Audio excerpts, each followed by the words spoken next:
Time था 1 जनवरी 2018 का और जगह थी गुजरात के सूरत का टिम्बा गांव। जब ज्योति सुरजीत नाम की एक लड़की मुंबई से स्पेशली तौर पर टिम्बा गांव में अपने एक दोस्त प्रीतेश से मिलने के लिए आई हुई थी। प्रीतेश इस बात को लेकर बहुत ज्यादा खुश था कि उसकी दोस्त उससे यहाँ पर मिलने के लिए आई है। वो उससे बहुत ज्यादा प्यार किया करता था, जिसके चलते पूरी की पूरी रात बैठकर वो उसके साथ बातें करता है। और जैसे ही 1 जनवरी का टाइम आया तो उसने अपनी गाड़ी में उसे बैठा कर ये बात कही कि वो उसे अपने गन्ने के खेत दिखा कर लाने वाला है। लेकिन ज्योति सुरजीत यहाँ पर अकेली नहीं आई थी, जबकि उसका ड्राइवर संदीप और उसकी पत्नी निकिता भी यहाँ पर घूमने के लिए आए हुए थे।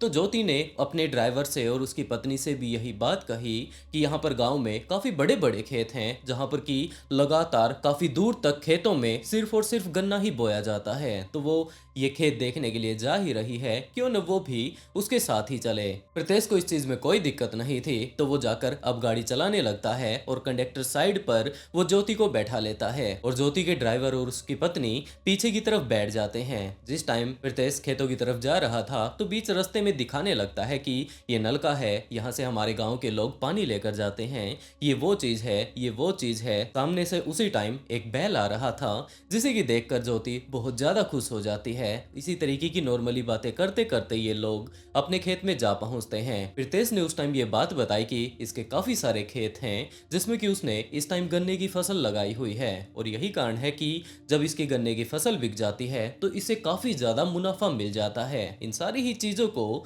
ज्योति काफी ज्यादा अच्छे से देख सकती थी, क्योंकि ज्योति के ऊपर इसने आज तक काफी ज्यादा खर्चा किया था। और उसी टाइम प्रीतेश ने संदीप से और उसकी पत्नी से ये बात कही कि ये आगे जाकर गाड़ी घुमा कर लाने वाला है, तो आते वक्त वो लोग इसे साथ में ले लेंगे, तो वो और उसकी पत्नी यहीं पर उतर जाएं। यहाँ पर साइडों में काफी सारे खेत हैं, तब तक जाकर चाहे तो वो उनके साथ अपनी सेल्फी ले सकते हैं। संदीप अपनी मालकिन जो कि उसी गाड़ी में बैठी हुई थी, तो वो उसकी तरफ देखता है और उसके बाद गाड़ी से नीचे उतर जाता है। वो और उसकी पत्नी वहां पर गन्ने के खेतों में इस टाइम फोटो खिंचवा रहे थे कि उसी टाइम उन्हें ये बात पता चलती है कि उनकी मालकिन ज्योति सुरजीत सिंह, जहां पर कि प्रीतेश उसे लेकर गया था, उस तरफ से उसके चीखने की आवाज आई है। इस आवाज को सुनकर वो दोनों ही पति पत्नी बहुत ज्यादा घबरा गए कि अभी तो ये बड़े ही आराम से गए थे, अचानक से इन दोनों के बीच ऐसा क्या हो गया, हमें जाकर वहां पर देखना होगा। और जैसे ही संदीप वहां पर पहुंचता है तो उसने देखा कि इस टाइम ज्योति अपनी जान गंवा चुकी है। वहीं पर साइड में प्रीतेश खड़ा हुआ है, उसके हाथ में एक गन्ना काटने वाला हथियार है और उस हथियार के ऊपर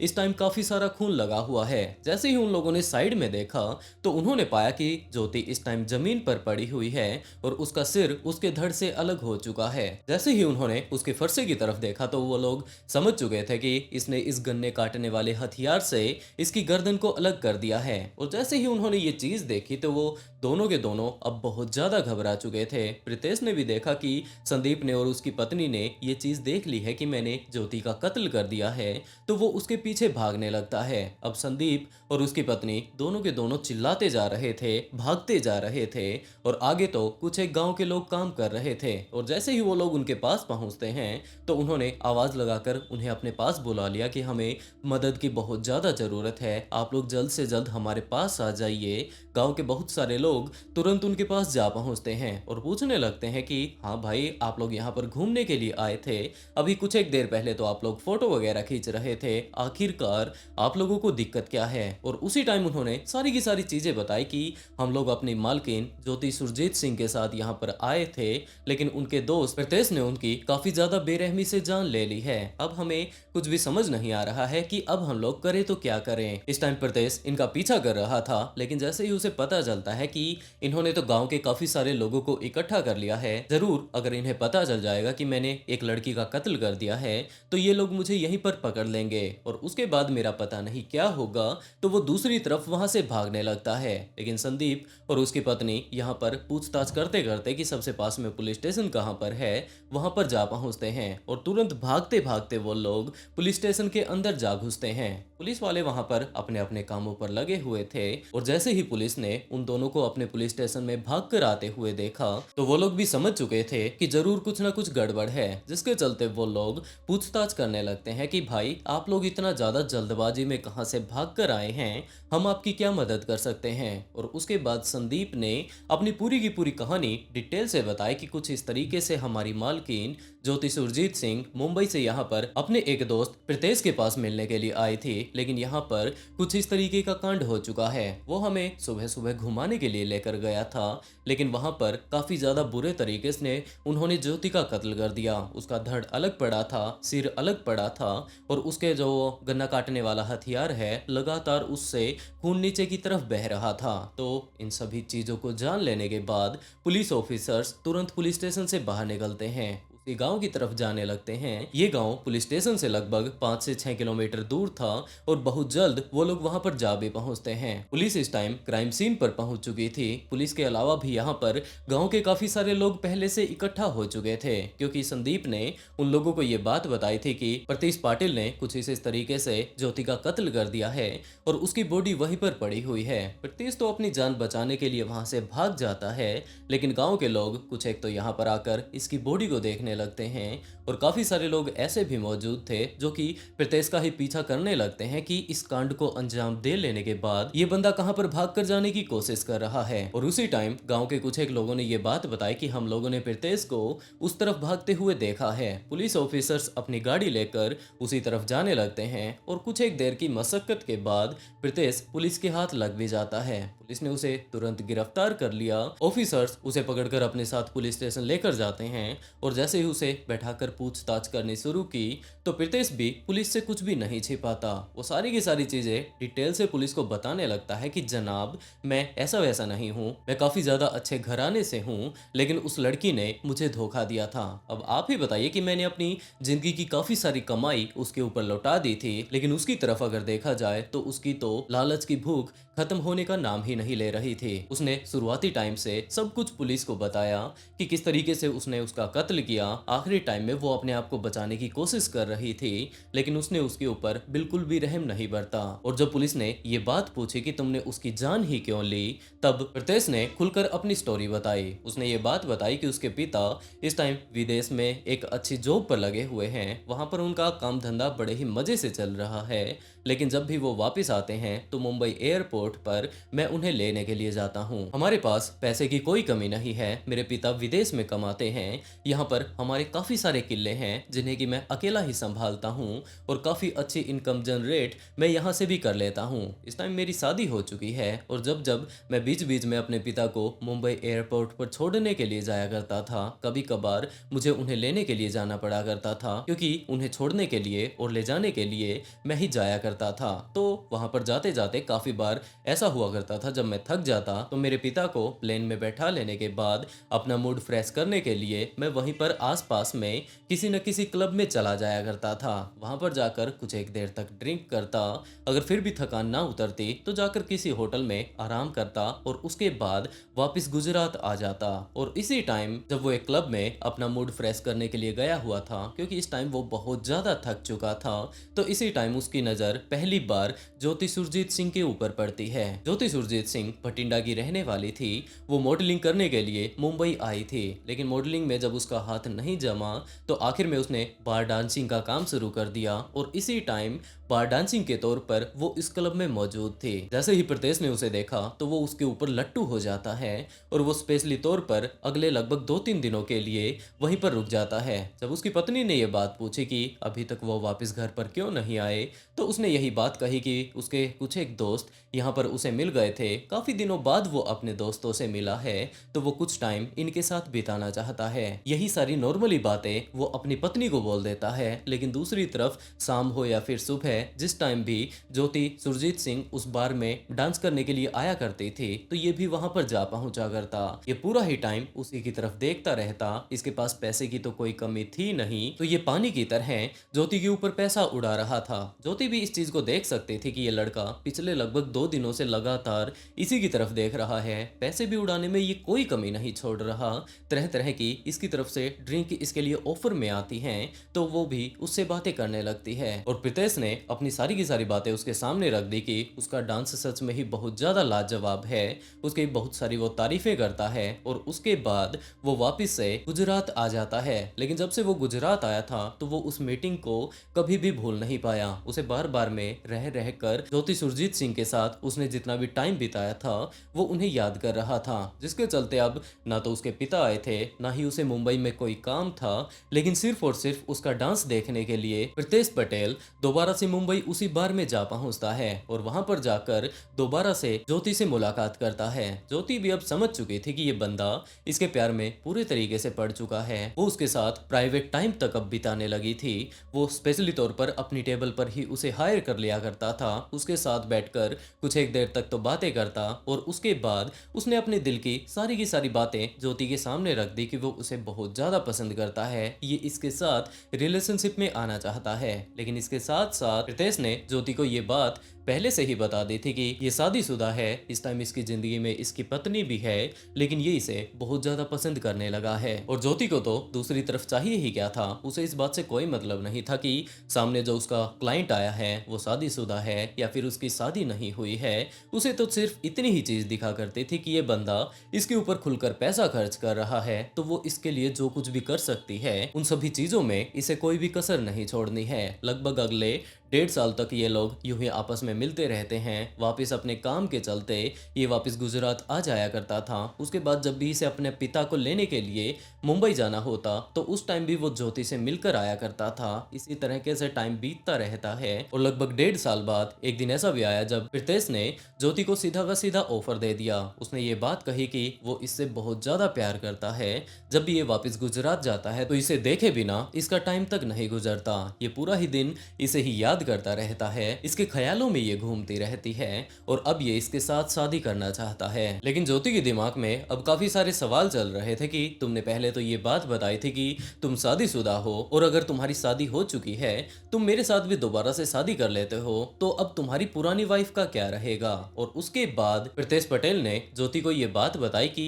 मैं तुम्हारे लिए कुछ भी कर गुजरने के लिए तैयार हूँ, अगर तुम कहो तो मैं अपनी पुरानी पत्नी को तलाक तक दे दूंगा। और इन सभी चीजों को सुनकर अब ज्योति के दिमाग में भी ये बात आने लगती है कि ये बंदा इसके प्यार में पूरे तरीके से फंस चुका है, जो कुछ भी ये बोलेगी ये करने के लिए तैयार है। तो अब ज्योति यही बात कहती है कि हाँ वो उससे शादी करने के लिए तैयार है, लेकिन उसकी एक शर्त है कि जब तक वो अपनी पत्नी को तलाक नहीं दे देता वो उससे शादी नहीं करेगी। तो प्रीतेश इस बात के लिए भी तैयार था, लेकिन दूसरी तरफ प्रीतेश भी अपनी एक शर्त ज्योति के सामने रख देता है। ज्योति सुनकर थोड़ी हैरान हो जाती है कि अब तुम्हारी क्या शर्त है। प्रीतेश ने कहा कि मैं तुमसे बहुत ज्यादा प्यार करता हूँ और ऐसा मैं बिल्कुल भी नहीं चाहता कि जब हम दोनों की शादी हो जाए उसके बाद भी तुम इसी तरीके से किसी न किसी बार में जाकर डांस करती रहो। तो ज्योति ने इस बात से तो मना कर दिया कि मैं ऐसा तो नहीं कर सकती, क्योंकि वो इस तरीके से अगर काम छोड़ देती है तो अब उसके पास पैसे कमाने का सिर्फ एक यही जरिया था और यही जरिया अगर उसका बंद हो जाता है तो वो अब अपना खर्चा कैसे निकालेगी। इसी तरीके के काफी सारे परेशानी इसकी जिंदगी में आ जाएंगी। तो अब प्रीतेश ने ये बात कही कि उसकी चिंता तुम बिल्कुल भी मत करो, उन सभी चीजों का जुगाड़ मैं खुद कर दूंगा। तुमसे अगर शादी हो रही है तो तुम्हारी देखभाल जितना भी तुम्हारा खर्चा होने वाला है वो मैं करने वाला हूँ। और इससे पहले भी उसने लाखों रुपए ज्योति के ऊपर उड़ा दिए थे। तो अब ज्योति को पक्का विश्वास था कि अगर वो अपना काम धंधा छोड़कर घर पर भी बैठ जाए तो ये बंदा पैसा खर्च करने में तो बिल्कुल भी नहीं कतराने वाला। इसी तरीके के अब ये प्लान बनाने लगती है कि चलो ठीक है ये इसके साथ शादी करने के लिए तैयार भी है, लेकिन सबसे पहले तुम जाकर अपनी पत्नी को तलाक दो। प्रीतेश ज्योति को साफ साफ बोल देता है कि तुम्हारे बारे में मेरी पत्नी को पहले ही पता चल चुका है, इन्हीं बातों को लेकर काफी बार मेरे घर पर लड़ाई भी होती रहती है और मैं अब जाकर इस लड़ाई को हमेशा हमेशा के लिए खत्म कर दूंगा। वो अपने घर पर जाता है। जैसे ही उसकी पत्नी को पता चला कि ये बंदा ज्योति से मिलकर आया है तो इन दोनों के बीच दोबारा से लड़ाई हो गई और अब की बार उसने साफ साफ बोल दिया कि अगर तुम्हें इतनी ही ज्यादा दिक्कत हो रही है तो तुम मुझसे तलाक ले सकती हो। और प्रीतेश की पत्नी नाराज होकर वापस अपने मायके चली जाती है। कुछ ही दिनों बाद इसने इससे तलाक ले लिया और उसके बाद ये जाकर ज्योति को सारी की सारी चीजें बताता है कि मैंने उसे तलाक दे दिया है, दूसरी तरफ मेरे पास तुम्हारे लिए एक गिफ्ट भी है। उसने उसके लिए तकरीबन 2 करोड़ रुपए का एक बंगला खरीद लिया था, एक महंगी सी गाड़ी खरीद ली थी और उसमें इसमें भी जो सबसे खास बात थी वो ये कि प्रीतेश ने ये सारी की सारी चीजें ज्योति के नाम कर दी थी। जैसे ही ज्योति को ये बात पता चलती है कि उसके नाम अब 2 करोड़ रुपए का एक बंगला हो चुका है, 50-60 लाख रुपए की एक गाड़ी उसे मिल चुकी है, उसे चलाने के लिए ड्राइवर मिल चुका है और इसके साथ साथ प्रीतेश ने इसके खाते में लाखों रुपए डाल दिए हैं कि तुम्हें जो कुछ भी खरीदना है तुम जाकर खरीद सकती हो। मार्केट में अगर तुम्हें कुछ जाकर खाना पीना है या फिर अपने और खर्चे हैं तुम उन्हें भी आराम से कर सकती हो। तो अब ज्योति के दिमाग में तरह तरह की बातें आने लगती हैं कि ये बंदा सच में इसके लिए कुछ भी कर गुजरने के लिए तैयार है। और वो बीच बीच में अभी भी मुंबई उससे मिलने के लिए आता रहा करता था। लेकिन जब से ज्योति को उसने एक बंगला दिलवाया था, गाड़ी उसके नाम करवाई थी, उसकी सारी की सारी चाल ढाल बदल चुकी थी। वो उससे अच्छे से बातें नहीं किया करती थी। इस बात को लेकर प्रीतेश बहुत ज्यादा गुस्से में भी रहने लगा था कि जब से मैंने तुम्हें ये सभी चीजें दिलवाई हैं, मैं अपनी पत्नी से भी अलग हो चुका हूँ, उसके बाद तो तुमने मुझे वैल्यू देना ही बंद कर दिया है। और इसी टाइम प्रीतेश को ये बात भी पता चली कि ज्योति इस टाइम एक और लड़के के साथ रिलेशनशिप में आई हुई है। उसका नाम गौरव भाटी है और ये शायद इसी तरीके से जैसे कि इसने उसे उल्लू बनाया है, बिल्कुल इसी तरीके से न जाने इसके तो कितने सारे लड़कों के साथ संपर्क हैं। उसने ज्योति के साथ अब बातें करने की कोशिश की तो ज्योति अब रोते रोते ये बात कहने लगती है कि जब तुम वापस गुजरात चले जाया करते थे तो पीछे से ये बिल्कुल अकेली रह जाया करती थी और इसी टाइम उसकी मुलाकात गौरव भाटी से हो गई थी। तुम चिंता बिल्कुल भी मत करो, शादी तो वो उसी के साथ करने वाली है, लेकिन ये बंदा इससे बहुत ज्यादा प्यार करने लगा है। पहले ये लोग सिर्फ और सिर्फ दोस्त थे, लेकिन अब ये लोग एक दूसरे से बहुत ज्यादा प्यार करने लगे हैं। लेकिन इसमें भी खास तौर पर गौरव भाटी ही इससे प्यार करता है। तो तुम चिंता बिल्कुल भी मत करो, सिर्फ और सिर्फ 2-3 महीनों का उसे टाइम दो, वो उसके साथ ब्रेकअप करके वापिस इसके पास आ जाएगी और उसके बाद वो लोग काफी ज्यादा अच्छी एक शादी करने वाले हैं। लेकिन असल मामला कुछ और था, क्योंकि जो ये गौरव भाटी था ये तो प्रीतेश से भी काफी ज्यादा अमीर था और ज्योति को ये बात काफी ज्यादा अच्छे से समझ में आ चुकी थी कि इसने काफी सारा पैसा इसके नाम कर दिया है, अब इसके पास ज्यादा कुछ नहीं बचा होगा तो इसके साथ रहने का अब कोई भी फायदा नहीं है। उसने एक नया मुर्गा ढूंढ लिया जिसका नाम गौरव भाटी था। वो अब गौरव भाटी के साथ काफी अच्छे से टाइम बिता रही थी और जैसे ही इन सभी चीजों के बारे में प्रीतेश को पता चला तो उसने उसे समझाने की कोशिश की, लेकिन दूसरी तरफ वो तो खुद ही उसे समझा रही थी कि तुम चिंता बिल्कुल भी मत करो, सिर्फ और सिर्फ 2-3 महीने बाद वो वापस इसके पास आ जाएगी। अब अचानक से तो वो उसका दिल नहीं तोड़ सकती, थोड़ा सा टाइम इसे दो, उसके बाद सब कुछ ठीक हो जाएगा। लेकिन अब जब भी ये मुंबई इससे मिलने के लिए जाया करता था, दोनों एक साथ जब भी डिनर कर रहे होते, लंच कर रहे होते, तो पहले वाली बात नहीं थी। अब तो वो पूरा का पूरा दिन अपने मोबाइल में ही घुसी रहा करती थी। सामने प्रीतेश बैठकर इन सभी चीजों को काफी अच्छे से समझ सकता था कि अब इस लड़की के रंग ढंग बदल चुके हैं, ये अब इससे प्यार नहीं करती और वो वापस गुजरात आ जाता है। और इसी टाइम 27 दिसंबर 2017 को उसने ज्योति को इनवाइट किया। उसने ये बात कही कि उसका बर्थडे है, हम लोग दोबारा से पिछली बार की तरह मुंबई में ही ये सेलिब्रेट करने वाले हैं। तो ज्योति अब अपने ड्राइवर के साथ और ड्राइवर की पत्नी के साथ मुंबई आ पहुंचती है। यहाँ पर जैसा कि पहले से ही प्लान किया गया था कि एक काफी अच्छी पार्टी ऑर्गेनाइज करवाई जाएगी, प्रीतेश बिल्कुल वैसा ही करता है और उसमें वो काफी सारे महंगे महंगे गिफ्ट ज्योति को दे देता है। लेकिन ज्योति इस टाइम उसके साथ भी बातें कर रही थी, लेकिन दूसरी तरफ वो ज्यादातर टाइम अपना मोबाइल पर ही बिता रही थी। और अब तो प्रीतेश को भी पक्का विश्वास हो चुका था कि जरूर ये लड़की अब इससे अपना पीछा छुड़वाना चाहती है, जिसके चलते उसने लगभग अगले 2-3 दिनों तक तो वो लोग वहीं पर पार्टी करते हैं। इस पार्टी में उसने तकरीबन 3-3.5 लाख रुपए का खर्चा कर दिया, काफी सारे लाखों के गिफ्ट उसने ज्योति को दे दिए। लेकिन ज्योति का तो अभी भी अपना पूरा का पूरा ध्यान मोबाइल पर चल रहा था। प्रीतेश ने ज्योति से ये बात कही कि उसके गांव में इस टाइम फसल तैयार हो चुकी है, क्यों न वो उसके साथ घूमने के लिए वहां पर चले। तो अब ज्योति भी तैयार हो चुकी थी और वो लोग 31 दिसंबर को गुजरात के टिम्बा गांव में आ पहुंचते हैं। रात को वो लोग बड़े ही आराम से सोते हैं और जैसे ही अगली सुबह हुई तो प्रीतेश ने ज्योति से ये बात कही कि वो उसे अपने गन्ने के खेत दिखाने के लिए लेकर जाने वाला है। उसने अपनी गाड़ी निकाली और उन सभी लोगों को बैठाकर वो खेत की तरफ जाने लगता है। लेकिन खेत में जैसे जैसे ही एक वीरान सी जगह आती है तो वहां पर उसने संदीप को उतार दिया। इसके साथ साथ उसकी पत्नी को भी उतार दिया कि भाई तुम जाकर थोड़ा फोटो वगैरह खिंचवा लो। संदीप इस टाइम काफी अच्छे से जानता था कि ये दोनों के दोनों रिलेशनशिप में हैं, एक दूसरे से प्यार करते हैं, लेकिन संदीप को इस बारे में नहीं पता था कि ये लड़की किसी और के साथ भी रिलेशनशिप में है। उन्हें तो यही बात लग रही थी कि शायद इन्हें अपना कुछ एक प्राइवेट टाइम चाहिए होगा, तो वो अपनी पत्नी के साथ वहीं पर उतर जाता है। और जैसे ही संदीप अपनी पत्नी निकिता के साथ गाड़ी से नीचे उतरता है तो गाड़ी आगे चली जाती है और वहां से उसे रोने और चिल्लाने की आवाज आती है, क्योंकि वहां पर जाने के बाद प्रीतेश दोबारा से ज्योति के साथ वही सब बातें करने लगता है कि क्या तुम अभी तक उस लड़के को नहीं भूल पाई हो? तुम लगभग पिछले 3-4 दिनों से मैं लगातार देख रहा हूँ कि इस मोबाइल पर बहुत ज्यादा बिजी चल रही हो, या तो तुम इसे छोड़ दो, नहीं तो मैं तुम्हें जान से मार डालूंगा। लेकिन ज्योति को कोई अंदाजा नहीं था कि ये बंदा इस टाइम काफी ज्यादा सीरियस है। वो अपनी गाड़ी से नीचे उतरता है। वहीं पर उसने पहले से ही एक गन्ना काटने वाले हथियार का जुगाड़ कर रखा था। उसने पहले से ही प्लानिंग बना रखी थी कि वो इस लड़की को जिंदा नहीं छोड़ने वाला है। इसके कारण उसकी पूरी की पूरी जिंदगी बर्बाद हो चुकी है।